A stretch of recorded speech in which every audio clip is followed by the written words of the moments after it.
Mack Stiles has worked as a church planner for many years and currently serves as an elder at Redeemer Church of Dubai. He is a great teacher and evangelist. His book Evangelism, How the Whole Church Speaks of Jesus was published in 2014 and has been influential in helping Christians and churches across the globe understand what is biblical evangelism. The book is split into 5 main chapters. The first chapter defines evangelism as teaching the gospel with the aim to persuade. Teaching can include preaching, but it can also be done in many other contexts, such as conversations we have every day with those around us. It also highlights the importance of Christians to be able to articulate and communicate to others intelligibly. If you can't teach the gospel, it might be a sign you don't fully get it just yet. Gospel is defined as the joyful message from God that leads to salvation. The message is about who God is, who we are as people, who Jesus is as Saviour and Lord, and how people ought to respond to Jesus.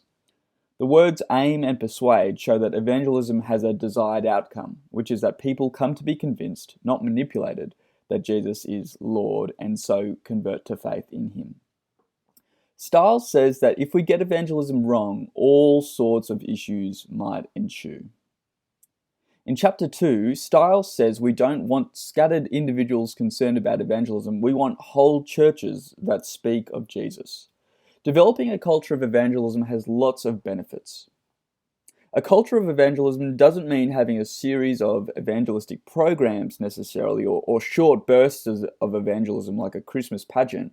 While programs can be helpful, what we really want is a culture of evangelism where the church community is motivated by love for Jesus and his gospel, confident in the gospel, aware of the dangers of pithy entertainment, able to see others clearly for who they are in God's image, pulling together as one, teaching one another, modeling evangelism, celebrating people who are sharing the faith, celebrating people who come to faith, willing to take risks for the sake of the gospel, and understanding that the church is the chosen and best method of evangelism. In chapter 3, Stiles builds on the idea that church is the chosen and best method of evangelism. He argues that the local church makes the gospel visible by its biblical, basic practices. Stiles says that a common misconception that the lead pastors are the ones responsible for evangelism is often picked up by people who have a skewed definition of what church is. Church, Stiles says, can be summed up by explaining what the church is, what the church does, and the mission of the church. The primary calling of the church is the ministry of the word and prayer, which members and pastors alike must protect and prioritize. It's not just a job for the senior pastor. In chapter 4, Stiles shows that in a culture of evangelism, people who love Jesus work together as instruments in the grand symphony of God's work. He gives plenty of anecdotal examples of how people with different levels of Bible knowledge at different ages, stages, and locations work together to win people to Christ without manipulation, just genuine love and faith. He suggests 6 platforms to put in place so that we are prepared to share the gospel. He stresses the need to be motivated, equipped, and available to share the gospel. He stresses the danger of assuming the gospel or assuming that other people understand the gospel. And he stresses the importance of leaders to model and celebrate evangelism. In chapter 6, Stiles explains what it means to be an ambassador for Christ, the importance of boldness and clarity in our speech as we deliver the message of the gospel and trust Christ with the response. He urges ambassadors not to lose heart, even when evangelism seems fruitless. The appendix includes a gospel outline with verses to go with each major point.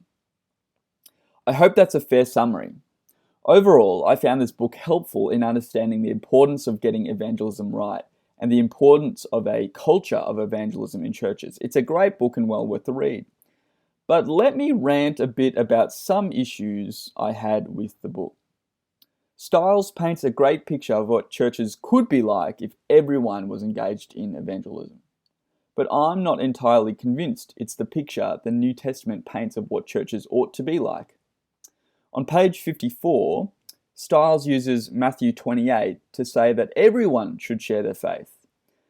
But I'm wondering if this is a bit dubious, because this is a command to Jesus' disciples that he had with him, 11 at that point. And it seems that nowhere in the New Testament is there a blanket command for all individual Christians everywhere to share their faith, to articulate the gospel to the non-Christians around them. On page 65 and 66, Stiles says that evangelism is primarily the responsibility of church members, not church staff. He's emphasizing it's a team thing that everyone is involved in. Again, this is not necessarily the vibe that I get from the New Testament. There are no specific commands given to the church at large to go and everyone evangelize. You do get verses like this one in 1 Corinthians 14 that basically say Christians should make sure their gatherings are good and orderly, so outsiders, when they come in, won't be weirded out when they come, but instead there'll be a chance for them to actually get to know God. You also get this verse from 1 Peter 3, which says Christians should be ready to defend their faith in a gentle way so that people who slander Christians might be ashamed of themselves. It doesn't really say everyone should go out and evangelize with the desired outcome of people coming to faith necessarily. Paul does command his protege Timothy in 2 Timothy 5 to do the work of an evangelist. But it's worth noting this is a charge given to Timothy, not to everyone in the congregation in his care necessarily. On page 100, Stiles uses 2 Corinthians 5:20 to say we should all be ambassadors. But here Paul is talking about himself and his companions, not the individuals at Corinth necessarily. In 1 Corinthians 4, I think it's worth noting, evangelists are listed as one of the gifts that God has given the church so that they might be equipped for works of service. Now, this strikes me as interesting. Elsewhere, Paul says not everyone should be a teacher. He also says not everyone has the gift of prophecy. The command to pastor is given to particular people, and so this leads me to think that in Paul's conception of church, there ought to be a few people particularly gifted in evangelism, doing the work of reaching non-Christians around them. And I think not only is there a biblical basis for this view, but in reality, that's how evangelism actually happens in churches. There's generally a few people particularly gifted in evangelism, including the preacher, hopefully, and the pastors, people who can teach the gospel effectively and articulate it well. What does all this mean? I'm not quite sure, to be honest. For one thing, perhaps it means churches shouldn't expect everyone to go and explain the gospel to their friends and families. And perhaps we shouldn't tell people to go and do that. We still want those people to hear the gospel, but maybe instead of teaching everyone a gospel schema to pass on, we should focus on bringing people into church to hear the gospel. Instead of urging people to share the gospel, we encourage people to invite their friends and family along to hear it at church. Instead of training up everyone for evangelism, we do intensive training with a few gifted evangelists. Instead of putting the responsibility of evangelism on everyone, it stays with a few people. Instead of hosting mission months, like some churches do, and trying to get everyone to go out and evangelize, we focus on the church's basic message that it preaches week in, week out, reaching more and more people in various ways, getting creative with how we do that to draw people into coming to church. I have to keep thinking about it. I could be wrong. If you disagree with my assessment, that's great. I would love to hear it. Let me know in the comments what your disagreements are. This is a topic well worth wrestling with. It's super important, and I'm still wrestling with it.